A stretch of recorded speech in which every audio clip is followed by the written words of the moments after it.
Good evening and welcome to Oxsports Unleashed, Series 2, episode, unlucky for some, probably you, not us, who knows, with me producing the show tonight on StreamYard, episode 13. So welcome wherever you are, in your jacuzzis, your bathrooms, your bedrooms, your sheds, your greenhouses. Welcome and thanks for joining us here on this quite chilly Thursday evening. Unfortunately, we haven't got our studio this week, no producer, so it's down to producer Woodsy this week to put the show and just keep our fingers crossed that things run as smoothly as they normally do, because we don't just throw this show together, do we?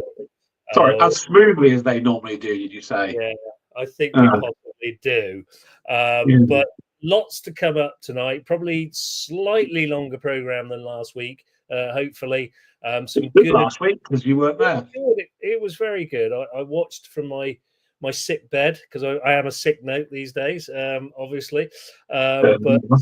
Yeah, it was good, and I thought Colin roller coaster ride did a wonderful job alongside yourself, and I'm looking forward to tonight. It's back when you're using StreamYard to do the old Mars Cricketer Day, so hopefully a few like a return to the good old days, isn't it?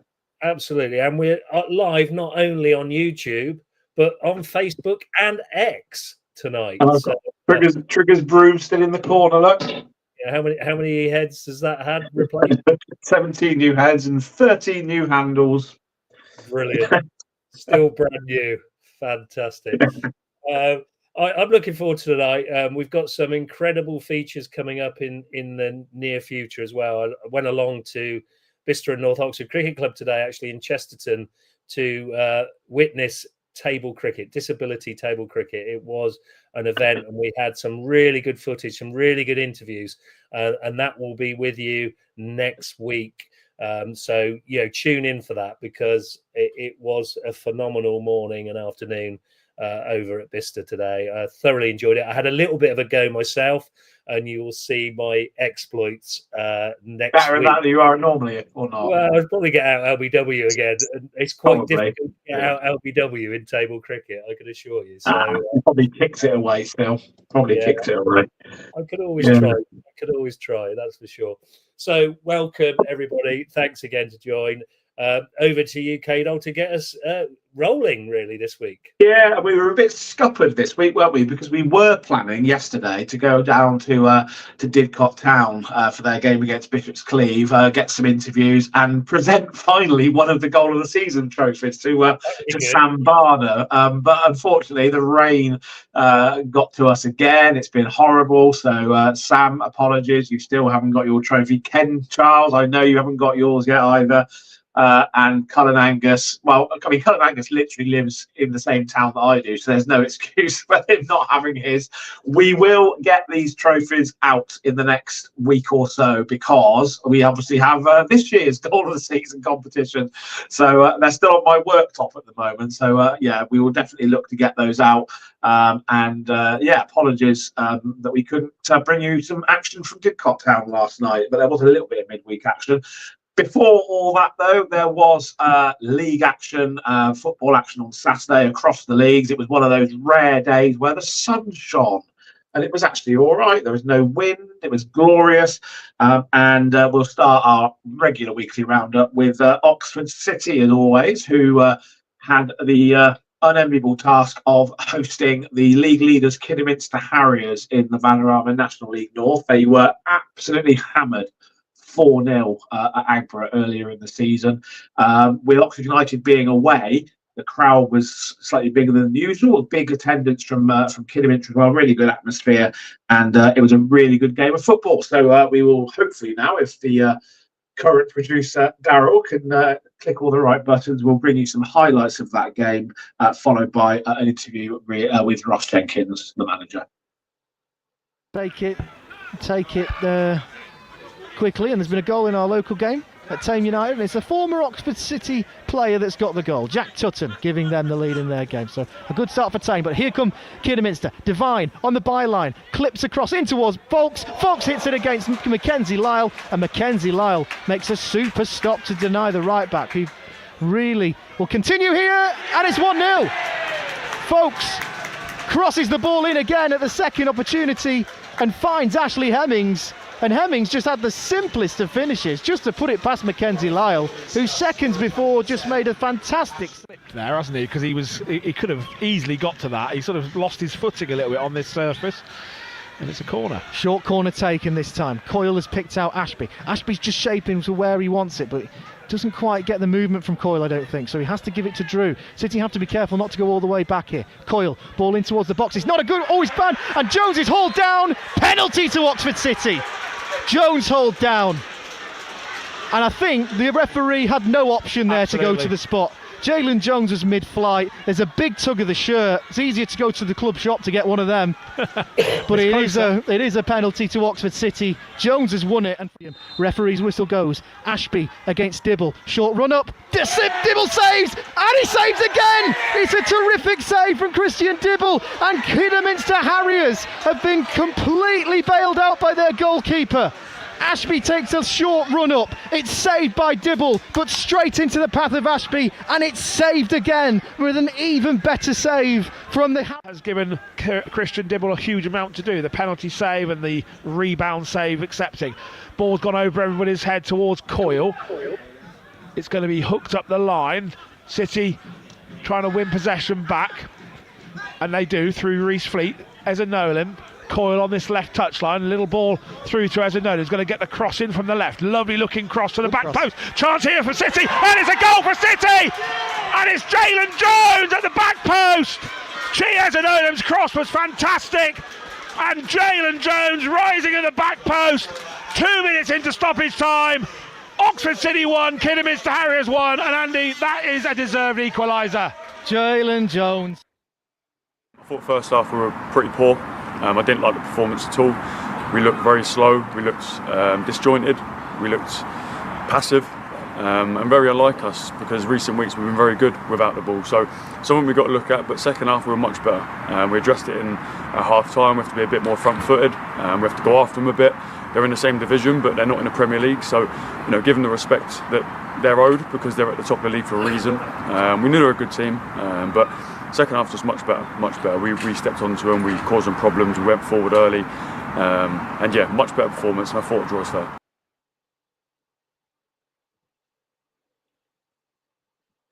And there we are, loud and proud now on the Oxsports Unleashed.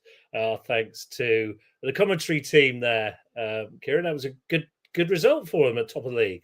That was a really good result. I mean, I said at the end there that they deserved it. Ross Jenkins was quite scathing, actually, of the team's first half performance. I didn't think they were that bad. I have to point out, though, I have to say that one of the best moments of that game, and it wasn't an Oxford City moment, was that unbelievable double save from the penalty from Christian Dibble. The save from the penalty off Josh Ashby was good enough, but if you get a chance to watch it back, look at the rebound save. It was an incredible save, and I must admit, at that point, I thought that it was going to be another defeat, but they didn't give up, Oxford City, and the cross from Cheers Nolan for the equaliser. I mean, you couldn't have asked to put it on a sixpence more than that, and he found the tallest man on the park, 6'7" tall Jalen Jones, and he leapt like a salmon. I think he was about 9 feet in the air when he got the header on, and it was a really good game of football. I really enjoyed it. Yeah, it was a good game.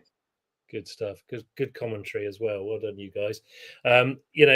We always say it each week, but get down to Court Farm Place, because there are some really good games of football going on around our county, and Oxford City are just one of them. They are doing okay. I mean, they're slipping a little bit, but they're getting some results, and we just hope that continues for the rest of the season. We will bring their result midweek a little bit later. I know we're going to be mentioning the fixtures later, Darryl, but I think it's pertinent to mention now they have got an enormous game this Saturday. FA Trophy 5th round, last 16. It is against Forest Green Rovers, who are riding high at the top of the National League Premier, looking to get back into the Football League. But if they can get a victory there, which is possible because it may be that Forest Green have other fish to fry and they're not overly concerned about the trophy. They might want to just focus solely on the league, and they may rest some players. If City can win that, they are potentially 2 wins from Wembley. And how would that look? Oxsports Unleashed at Wembley. That'd be good, wouldn't it? That would be good. Might do a live stream if they allowed us. If they let us, yeah. Yeah. That was good. I think that takes us quite nicely onto our normal roundup of local football from around our region in Oxfordshire with Loch, Lyon and Ryde, or as I like to call them, Blossom, Bubbles and Buttercup. What? To Loch, Lyon and Ryde, with 3 supporters of Premier League football clubs, Southampton, Man United and Spurs, who seek solace watching Oxfordshire's fantastic football.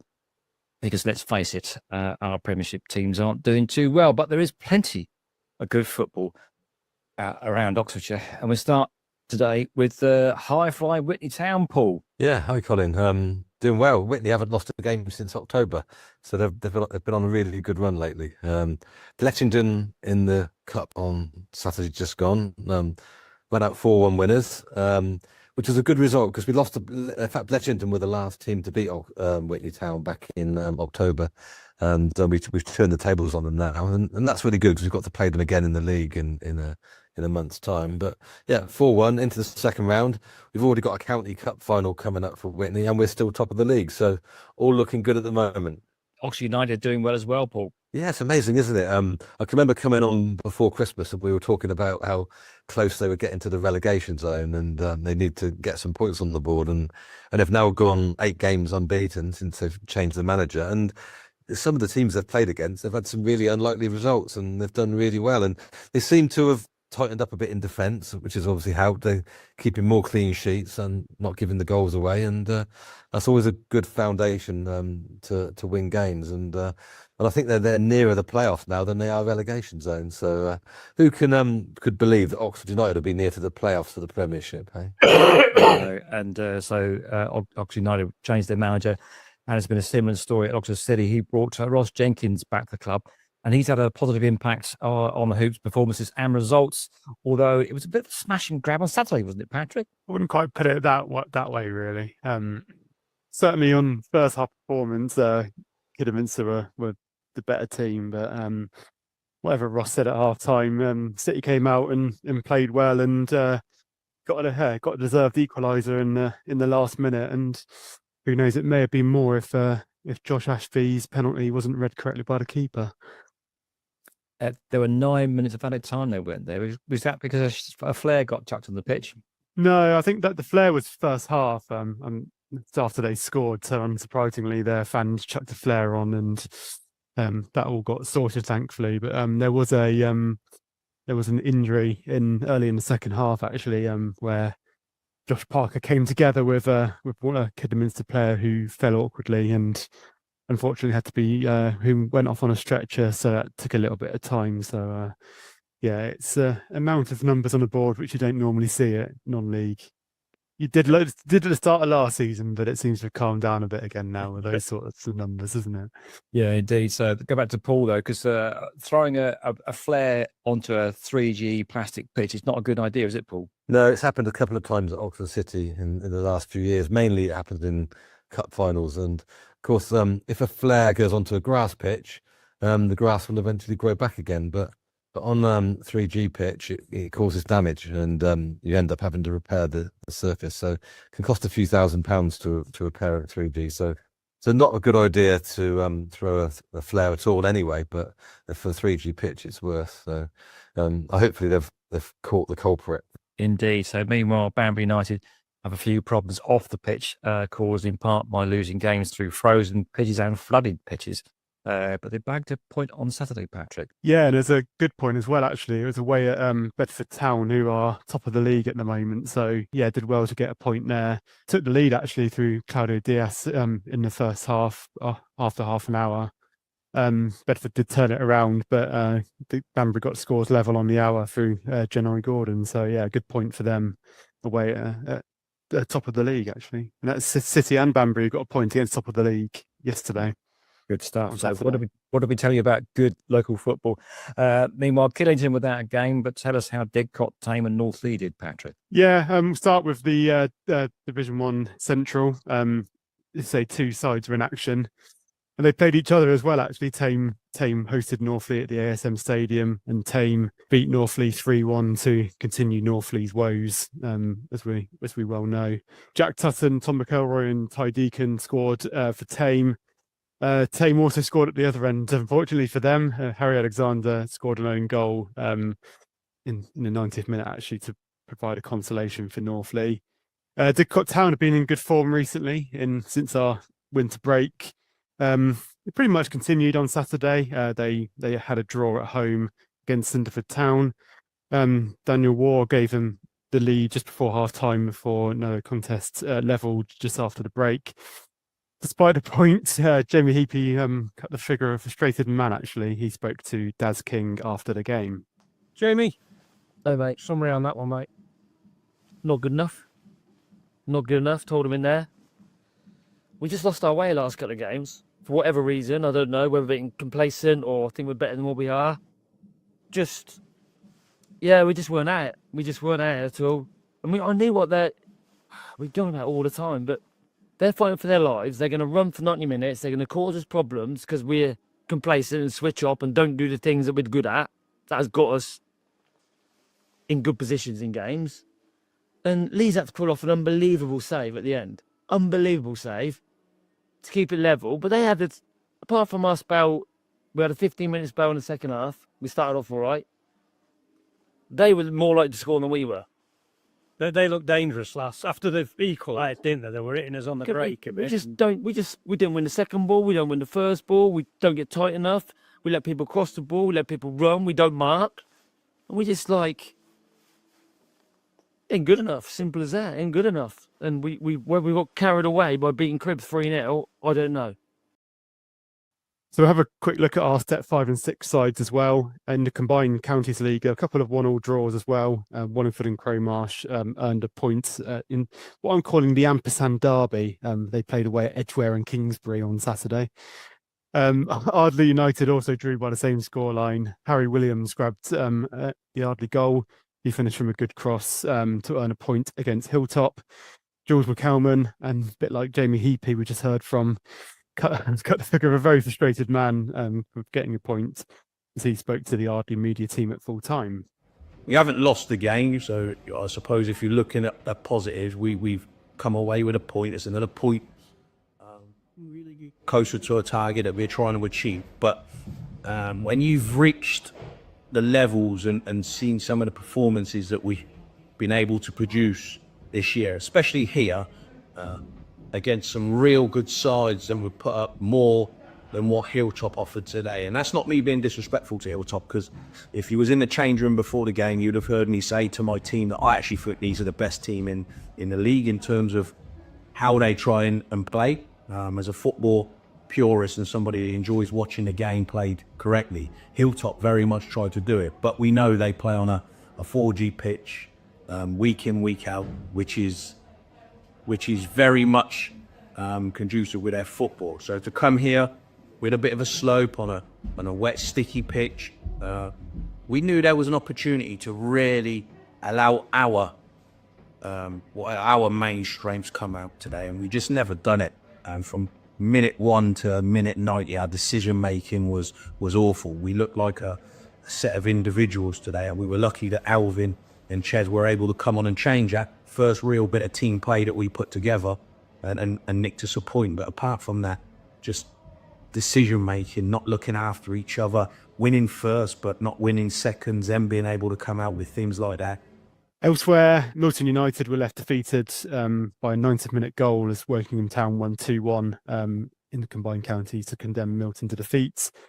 And in the United Counties League, Easington's first game for 20 days also saw them defeated at home as Northampton Owen Chenocks won 2-0 at Addison Park. In Hellenic Division 1, however, the matches involving the 4 Oxfordshire side produced 25 goals on Saturday. It was an absolute goal fest in the Step 6 League. Abingdon United followed a win against the league leaders last week with a thumping 7-0 win against rock bottom Southam United. John Mills, as we seem to mention all the time, headlined for them. He netted a hat-trick to seal that convincing win. Wantage Town also scored a bagful. They struck 6 in a 6-2 win over Titherington Rocks. Steve Robertson, another player who we seem to mention scoring goals every week, he got a hat-trick, while Callum Crook also got on the score sheet for them. While Liam Campbell grabbed the other 2. Clanfield, they were involved in a 7-goal thriller as well. They came out 4-3 winners over Shortwood United. They actually led 4-1 at half-time, but Shortwood came back with 2 second-half goals to make it a little bit nervy, but they held on to win in the end. And finally, a little bit more of a sedate game. Carston Town won 2-1 over Chipping Sodbury Town, which completed also a perfect weekend for the Step 6 side. So, good weekend for everyone in that division. Sunday's action was pretty much wiped out by the latest storm going across the country. Oxford City's trip to Badshot Lee was postponed, as was Abingdon United's home match against Bridgewater Town. Oxford United hosted Keynsham Town in a friendly, but their official site didn't actually say what the result of that was, so I'll just mention that they played the game. And that's what happened on Saturday, Colin. Back to you. Yeah, thank you very much indeed, Patrick Locke and Paul Lyon. Now back to the main studio for much more Ox Sports Unleashed. You're on mute, Darryl. You're on mute. Typically, when you're producing, you forget the mic. I coughed during that as well when the mic was still on. So, like you say, we do just Can't get the staff.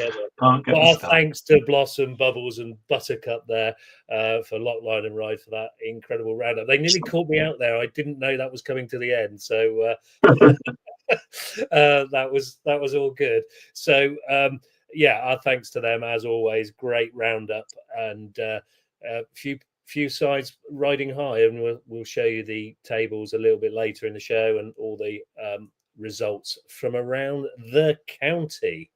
Yeah, you don't get that anywhere else. We know that the results are available elsewhere, but I don't think you get a roundup like that anywhere else. Really, really good. I thought that Jamie Heapy and Jules McCowan both spoke really well. Jamie wasn't happy with the point against Sinderford. Jules wasn't happy with the point that they picked up against Hilltop, but I thought they both spoke really well. And I absolutely love Patrick saying that Wallingford and Crowmarsh versus Edgware and whoever they wear them, it's the ampersand derby. That's fantastic. The ampersand derby. Well done, Patrick. Very just before we move on to the next little feature, just a plea again. We know we're doing this over StreamYard tonight, and it's a remote one, but we know that a lot of people watch this back, don't watch it live, because why would you? Everybody's got lives to lead, and they dip in and out as and when during the week between shows. What we are pleading with is please do like, share and subscribe if you haven't done so. Spread the word as well. Spread the word to other people, because we want to carry this on. We want to continue to bring all the best of the grassroots non-league sports, football and rugby and everything that we possibly can to you. But to do that, we need people watching ultimately, and it's it's a bit of a harsh comment to say that, but we want to otherwise, if we don't get people watching, then me and Darryl might as well just go and knock on the doors of those that do and just tell them what's going on. And you don't want that.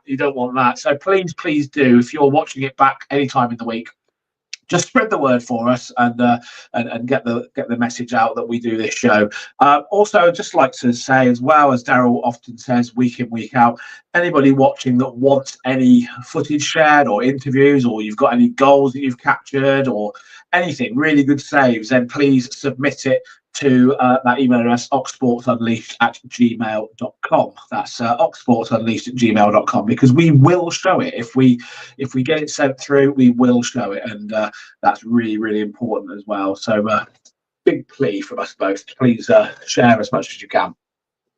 Yeah, absolutely. Well said. We're looking to, I said today at the table cricket, we're looking to put some money back into grassroots sports and perhaps disability sports around our county. So we can't do it without your help and subscribing and liking the channel. So, you don't have to watch us, just subscribe us. Please watch us. Yeah, it would be nice to watch us. We do provide a good roundup of all the sports around Oxfordshire and some quirky ones as well. So, we've had some great, paracyclists on a couple of weeks ago before Christmas, with a fantastic and fascinating insight into paracycling and a great interview. So, we do have some real exclusives and it's well worth a watch. It really is. So there's some amazing sports people in our county, and we hope to showcase it. So, if you want to get on Oxsports Unleashed, please do get in contact at that email address again, oxsportsunleashed@gmail.com. Back to you, KDog. Back to me, yeah, absolutely. We've got some footage and action now, photographs from another grassroots league from Berensfield. They were taking on Leckham in a cup game in the North Berks League at the weekend. Dan Mann, the cameraman, couldn't get to the Whitney game because I think his car broke down again or something, or he's got a rubbish car basically. But he could get to Berensfield because he could walk there because he just lives around the corner. So Dan has got some footage from the Berensfield game against Leckham at the weekend in the cup in the North Berks League. This week saw action from the North Berks Charity Shield quarter-final as Berensfield hosted Lambourne. With the scores level at 1-1 after the first half, the second half was surely going to be an entertaining half.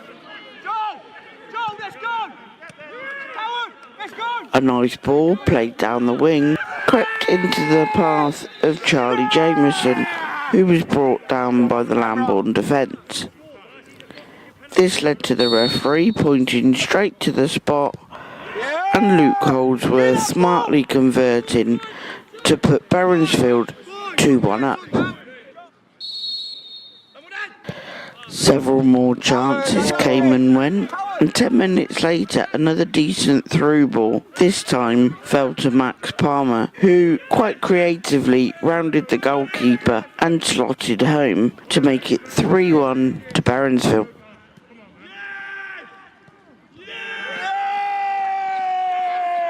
Lambourne knew that time was running out, but as the game progressed, Berensfield found the crushing blow to Lambourne's hopes in the competition. A ball from the corner fell nicely to Joe Bennett, who leapt like a salmon and put the ball in the back of the Lambourne net to make it 4-1. This result saw Berensfield's progression in the North Berks Charity Shield for another year.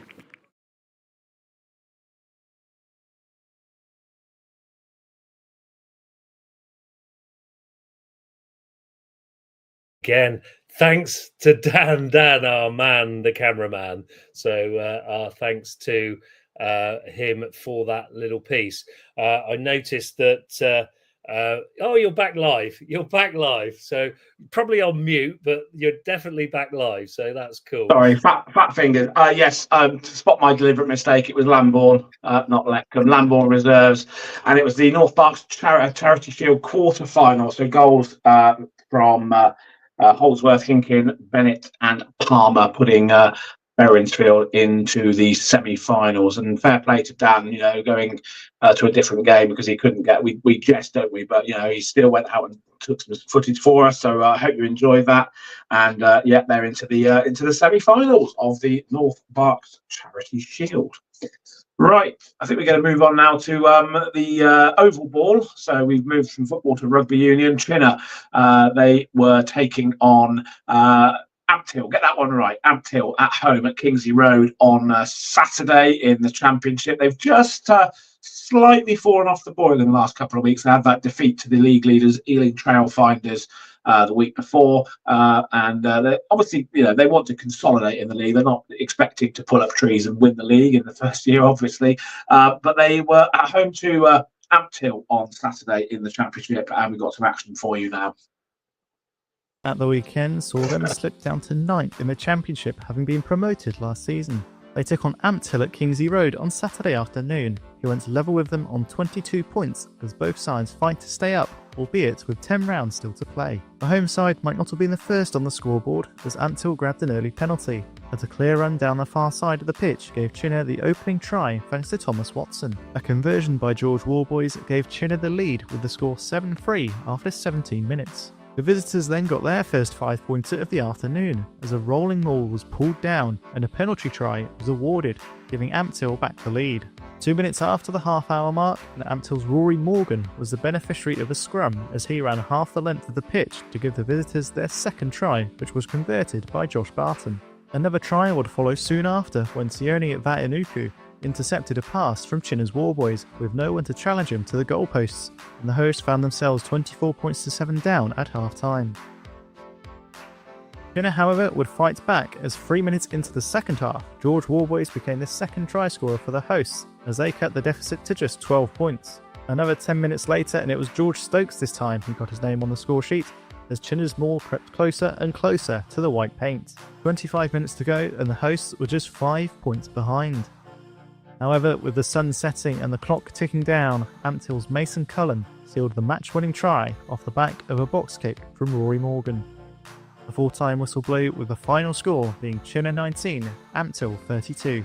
Chinner now have a month's break before they take on Cambridge in the aptly named Not the Prem Cup on Saturday 1st of March before returning to Championship action on Saturday 22nd of March away to Coldie.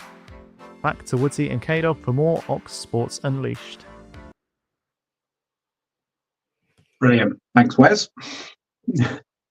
Yeah. Really good coverage there from Wes, and thanks for Chinner for providing the footage. And as you can see, another big crowd at Kingsley Road. And Darryl, I reckon, although they've had a couple of defeats in recent weeks, I reckon now they've got my favourite player, George Warboys, back at the club. As you know, you've seen him, Darryl. He's a terrific young player.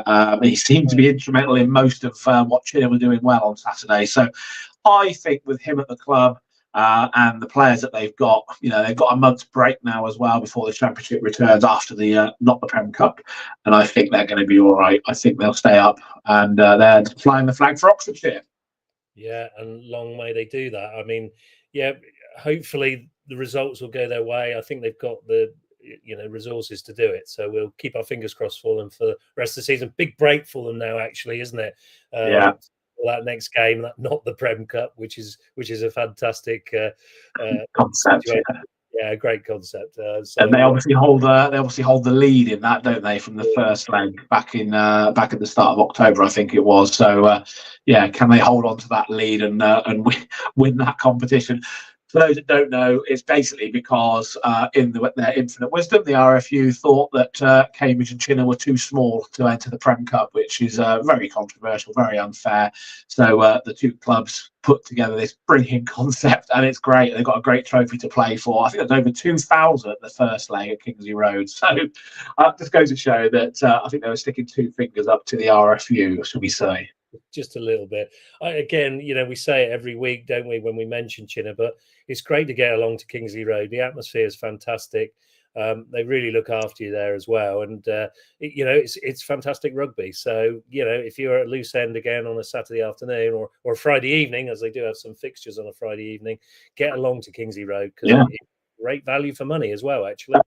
Yeah, exactly. And as I've said lots of times, they are basically playing at the same level in rugby that Oxford United are in football. They're one division below the Premier League, so that's how good they are. So it really is worth getting along. It's fantastic entertainment. Absolutely. And they do really good pies and burgers as well. You've sampled a few of those. One or two. Okay, cool. Well, that takes us from the oval board to the puck, as we like to say. And Oxford City Stars, we've been reporting on them for the last few weeks and months, and things haven't gone according to plan. But I'm pleased to say on Sunday, there we go, 5-4. And there's a little bit of an asterisk there because it was a win on penalty shots. It's a win. It's a win. So our congratulations to Oxford City Stars. They're fighting at the bottom with Cardiff Fire, actually. And we hope that result, gives them a bit of a boost for the rest of the season. And with that in mind, their fixture this week, as you can see, is I'm going to say it's against Stretton Redhawk. So that's not an easy fixture on Sunday, the 2nd of February. So we'll keep our fingers crossed for them on that result. We'll keep close attention to see if they can keep a winning run going. It will be good if they could. Yeah, they're a top size Stretton, aren't they? I think one of the best sides in that division. But you never know, do you? They might have a bit of a boost from that win over the Cardiff Fire, and give them a run for their money, if nothing else. Yeah, absolutely. And I suppose that's back to football and back to the midweek action, KDog. Midweek action. There wasn't much of it because yet again the rain came in and washed away most of the football this week. Oxford City did have a game in the National League. They probably wish that they didn't, to be honest, because they were very soundly beaten. They lost 5-0 at home to Curzon Ashton. Patrick told me on a message that basically Curzon had 5 shots and scored from all of them.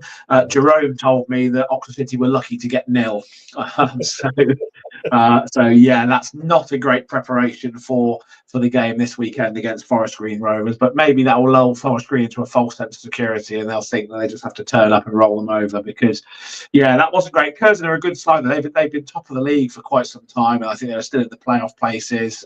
They're a good side, really strong, another northern based side, and they all seem to be pretty strong. The games against between Didcot Town and Bishop's Cleeve, which was the one that we were going to go to, perhaps that's why they called it off, because they didn't want us there. Northley against Rail Bedford, they both fell to waterlogged pitches on Tuesday. However, there was a game in District League in the Jack Busby Trophy, which is a semi-final. The result of that will come up in the results sequence later on. That was a Tuesday night game. And then on Wednesday, last night, Kidlington entertained Tame United. I think that was a game that was called off over the Christmas period, and Kidlington's unfortunate season continued. Tame running out 2-0 winners to keep their run going in towards the playoffs. So, so Tame United, Didcot still sort of pushing for the playoffs. Sadly, Kidlington and Tame look like they're staring the relegation trapdoor firmly in the face, particularly Northley, unfortunately. But, there's still 18 games to go, so you never know. But they do need to start picking up pretty damn quick, because otherwise we'll be seeing the likes of Kidlington and Northley going down, unfortunately. Yeah, very, very, very sad. Hopefully they can turn it round, but it's they need to do something quickly, that's for sure. That takes us quite nicely and swiftly into our results service that we provide. And you don't get this anywhere else but Ox Sports Unleashed. With the lack of media around our county, this is a place where you can get that. And we're going to show you all the results. And now, all bar one, because I forgot one.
That's the result sponsored by Linford Christie and Rapido. I hope nobody was checking their pools coupon. I was struggling to keep up with that. We've gone from the slowest results in the world to it flicking through like nobody's business.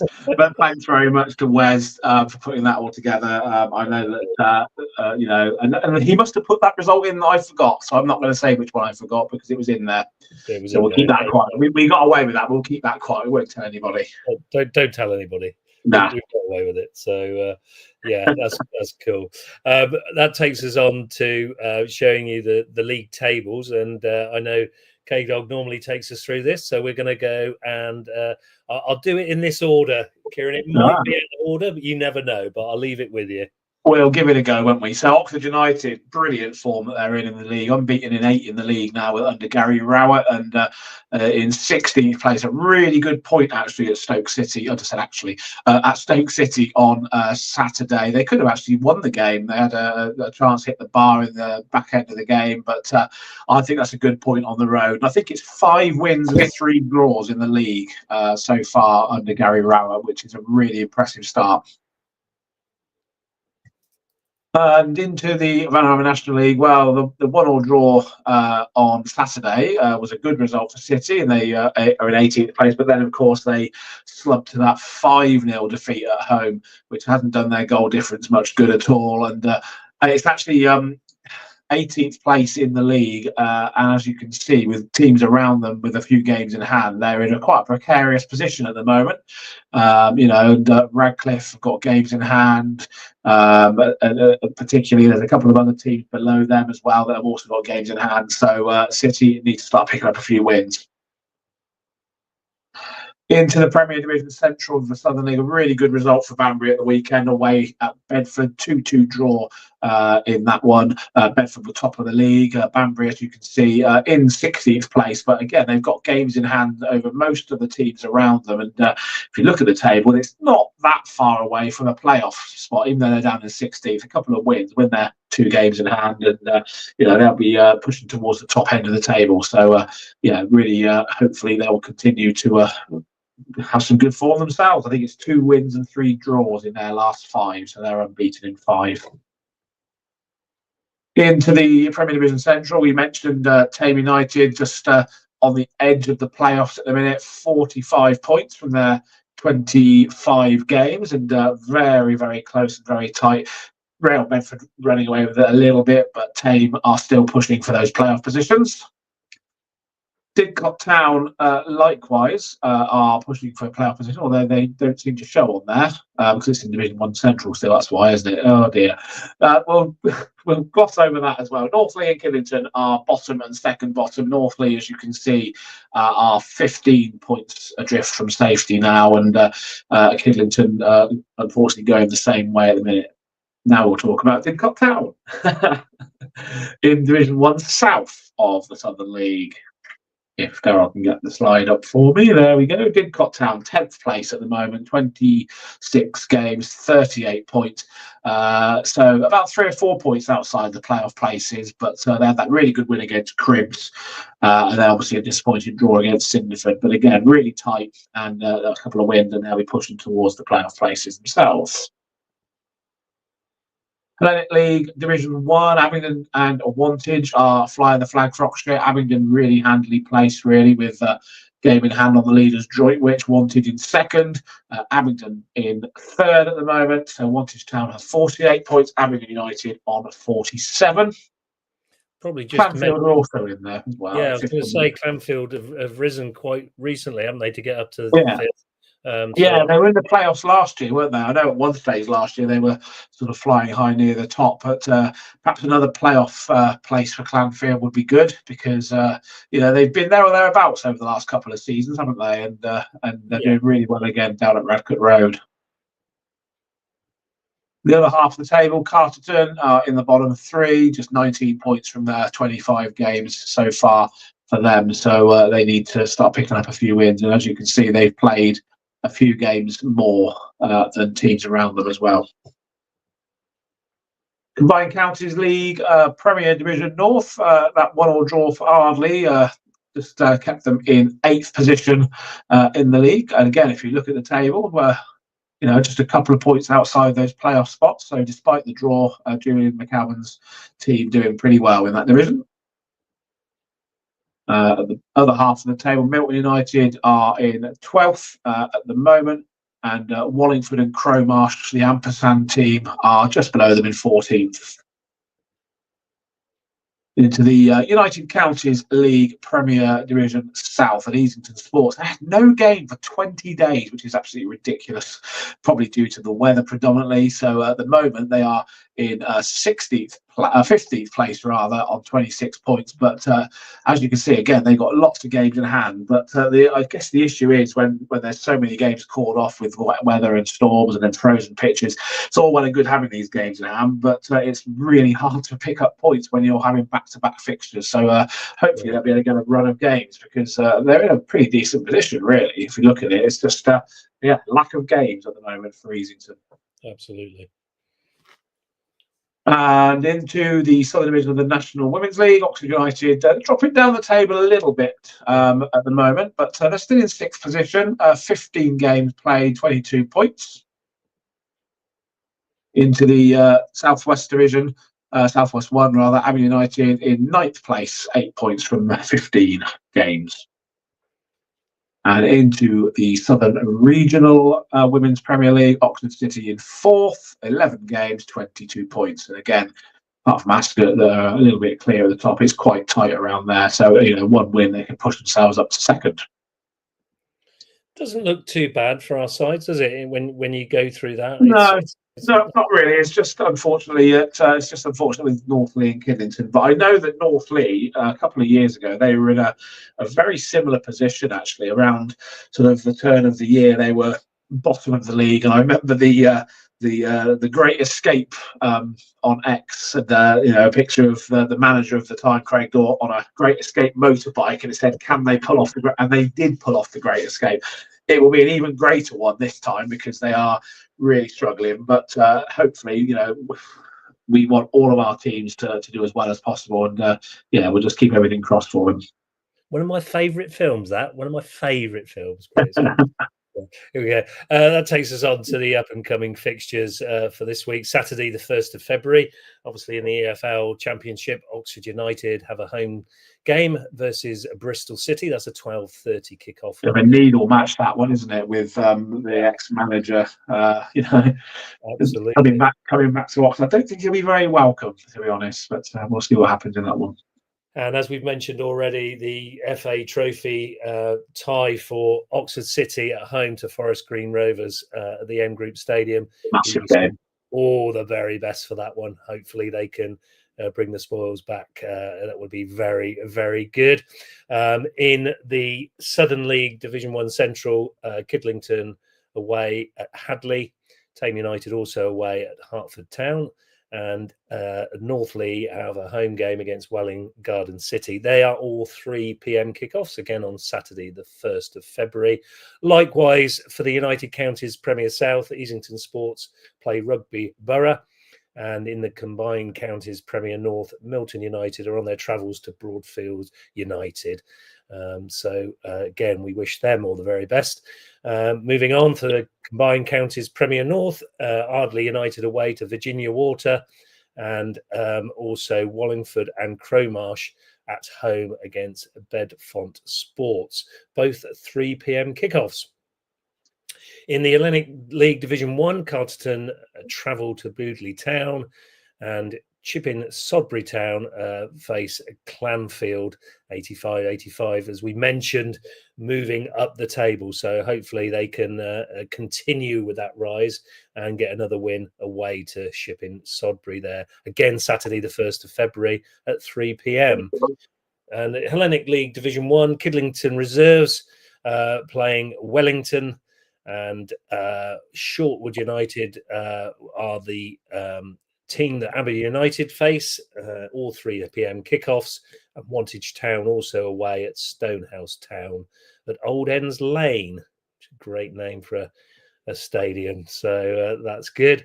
And into the Women's National League Southern Premier, Oxford United travel close down the A40 to the Cheltenham Town for 2 p.m. kickoff, Aberdeen United also a bit further to go, down to the coast for Bournemouth Sports. And Oxford City have a home game against Ascot United. They are all 2 p.m. kickoffs, and they are on Sunday, the 2nd of February, my wife's birthday. Happy birthday, Sarah. Happy birthday, Sarah. So that's a tough one for City this weekend, isn't it? Ascot leading the table quite comfortably. So if City can turn them over or get something out of that game, it'll be a really good result. So good luck to everybody, particularly good luck to Oxford City against the leaders Ascot on Saturday. Yeah, absolutely. Totally agree. Wish all our sides the very best. They're riding high, so we hope they continue to do so. So that takes us on now to, I'm slowly losing my voice here, so I do apologise.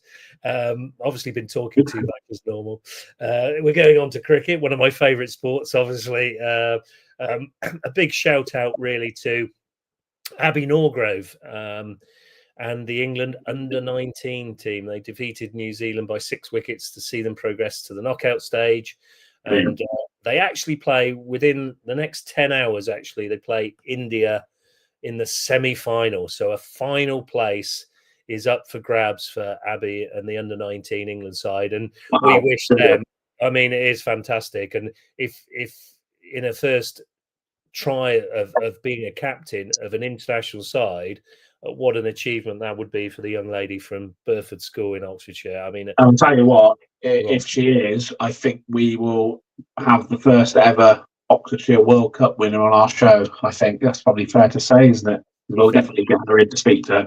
Yeah, so we will keep our fingers crossed, because that's a tough tie tomorrow against India, I would suggest. So, but our very best goes to all the team, and especially Abby. She's had a few not outs. She's batting down the order, so she's obviously marshalling the troops well in the colour of red of England with the 3 I'll tell you what, I bet Abby Norgrove won't care a jot if she doesn't get a bat or a bowl and they win the World Cup. Correct, absolutely, 100%. She is that type of person as well. So definitely a team player. So can't say that enough. We just wish them their very best. It would be a fantastic story, that.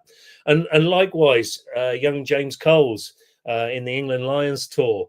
Down under, have been struggling, but in the last game he managed to get his first England 50. So congratulations to Colesy, 67. Went along with his second innings tally of 2 for 70. They are currently playing another game against Australia A, and Australia are batting. They're about 267 for 3. Colesy's bowled about 5 overs for about 30 at the moment. So things are going well for James down under, and again, wish them all the very best for the rest of that game. Always great to see, isn't it? Always great to see our young stars from Oxfordshire doing well. It looks as though he's forgotten to take his razor with him, though, because he's got a little bit of a beard going on, as James. That's it's a bit of facial hair, looking a little bit older. Still looks very young compared with you, but. I mean, how good is it, seriously, though, to have, the likes of James Coles and Abby Norgrove, Lindsay Smith, of course, as well. All these Oxfordshire people that are flying the flag for England and flying the flag for Oxfordshire. We're really proud of all of them. And long may it continue. And hopefully, as well, it inspires others in our county, doesn't it? Because that's what it's all about. You couldn't say it better than that. Lindsay Smith actually took her first Ashes wicket in a game that she played. So, I mean, that's an achievement, and that's something to tell the grandkids. I took a wicket in the Ashes series down under. That is quite an achievement, I have to say. 100%. Brilliant stuff. Brilliant stuff. Well, that probably just about wraps it up for this week. I will reiterate, it's down there. Please subscribe to our channel at Ox Sports Unleashed. Spread the word. Spread the word. We don't just throw this together. Well, yeah, perhaps we do, but it is. We do show some good things. We do showcase a lot of sports around our county, and like I say, a special feature next week on disability, Oxfordshire table cricket. I think it'll be well worth a watch. Dan will be doing the editing during this week, and we took a lot of footage, got some great interviews, especially with two certain young men who had taken part in the actual game, which was special, I have to say. I've got some pictures of the winners as well. Probably I should say congratulations to Abingdon and Whitney College, the Whitney campus. It's normally the Abingdon campus. It's normally the Abingdon campus that have taken the spoils onto the regional finals at Stoke Mandeville, and obviously if they win that, they go on to Lords in July. So it is a prestigious competition. The great thing is they get to showcase that at Lords as well. That would be another fantastic little story, but really enjoyed my time there today, and please join us, hopefully live in our studio next week. Well, only if you haven't got the lurgy. I'm not going to sit next to you if you're still spluttering and coughing like over the engine. Trying not to. I'm trying not to, but I think as always, we'd like to thank you for watching. But if you've got any clip, anything you want us to showcase on this program, please do send us your clips to oxsportsunleashed@gmail.com, and we will use it because we do tend to use the clips. It's what we do, and it's what we like doing, and it's just brilliant to see. And like we've already said, there are so many very good sports people in our county, and please get in contact. We will come and interview you, we'll come and film you, get you into the studio, have a live interview, because they're always good. So please do get in contact. That email address, again, we keep harping on about it, is oxsportsunleashed@gmail.com. Anything else to add, KDog? I'm just looking forward to seeing. I'm just looking forward to seeing you at table cricket. I want to know if you're left-handed at table cricket. That's what I want to watch. And I also want to watch and see if you do kick it away and get given out LBW, because you could get out LBW anyway, can't you? So there's some great ways to field in table cricket as well, which I think is entertaining. There's a little bit of skill added to it.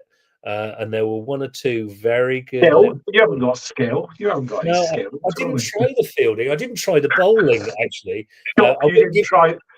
Shock you didn't try the fielding. Darryl that stands in the slips and doesn't move.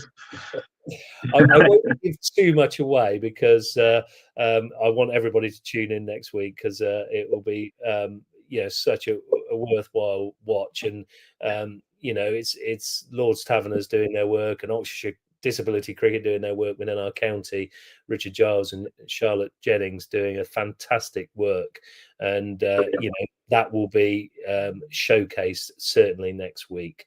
So without that, I think we're about done, KDog, for this week. Get it bang on the hour, Darryl. Let's get it bang on the hour. You can tell by the waffle that I'm doing that we're about there. But thanks for tuning in, everybody.